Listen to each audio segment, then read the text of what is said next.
மேஷராசிக்காரர்களுக்கு நல்ல மாற்றங்கள் இருக்கக்கூடிய தன்மைகள் இந்த பிப்ரவரி மாதத்திலே இருக்குது. என்னன்னு பார்த்தீங்கன்னா, கடந்த 2 மாத காலமாக நீச்சம் என்கின்ற நிலைமையிலிருந்து வந்த உங்களுடைய ராசிநாதனாகிய செவ்வாய் ஒரு வாரமாகவே அந்த நீச்ச நிலைமையிலிருந்து மாறி அப்படியே 3ஆம் இடத்துல வலிமையான ஒரு அமைப்பில் இருக்கிறார். அதைவிட மேலாக 2-12 என்று சொல்லப்படக்கூடிய குருவும் சுக்கிரனும் இந்த மாதம் முதல் பரிவர்த்தனையாகி இருக்கின்ற நிலைமை.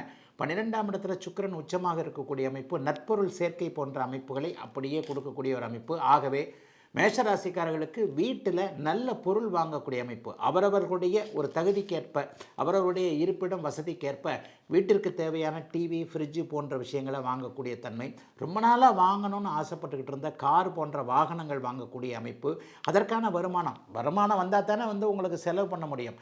ஆக சுப செலவுகள் 12ஆம் இடத்துல சுக்கிரன் உச்சமாக இருக்கக்கூடிய அமைப்பில் மிகப்பெரிய நல்ல ஒரு மாதமாகவே இந்த பிப்ரவரி மாதம் கண்டிப்பாக இருக்குங்க.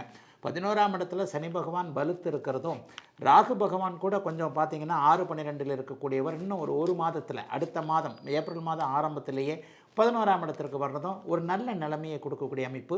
பெரிய சோதனைகள் எதுவும் கண்டிப்பாக மேஷராசிக்காரர்களுக்கு இருக்காது என்பது தான் உண்மை. எல்லாவற்றிலும் ஒரு நல்லவைகள் நடக்கக்கூடிய தன்மைகள் நிச்சயமாக உண்டு.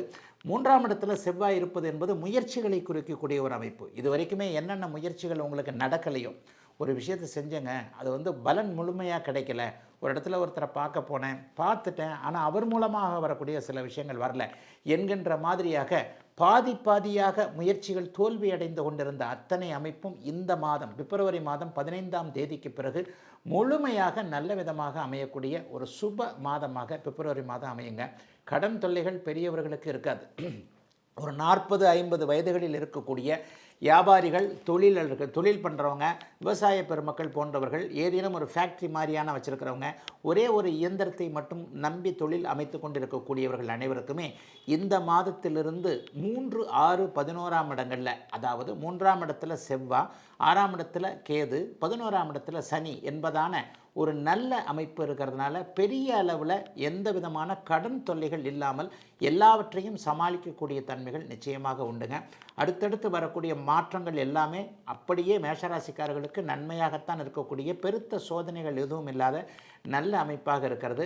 10ஆம் இடத்துல சூரியனும் புதனும் குருவின் பார்வையில் இருக்கிறனால அரசு வேலை பார்க்கக்கூடியவர்கள், அரசு வேலைக்கு எதிர்பார்த்து கொண்டிருக்கக்கூடியவர்கள், அரசாங்கத்தில் பணிபுரியக்கூடிய கான்ட்ராக்டர்கள் போன்றவர்கள், அல்லது பொதுநலவாதிகள், பொது ஊழியர்கள்னு சொல்லுவோம் இல்லையா, கார்ப்பரேஷன், மாநகராட்சி, இது மாதிரியான விஷயங்களில் போய் வேலை செய்கிறவங்க, அல்லது ஏதேனும் ஒரு நிலையில் பணியாளர்களாக இருக்கக்கூடிய அனைவருக்குமே நல்ல பலன்களை தரக்கூடிய அமைப்பில் மிகப்பெரிய ஒரு யோக அமைப்புகள் உருவாகக்கூடிய ஒரு சிறப்பு மாதமாகவே இந்த 2025 பிப்ரவரி மாதம் கண்டிப்பாக அமையும்.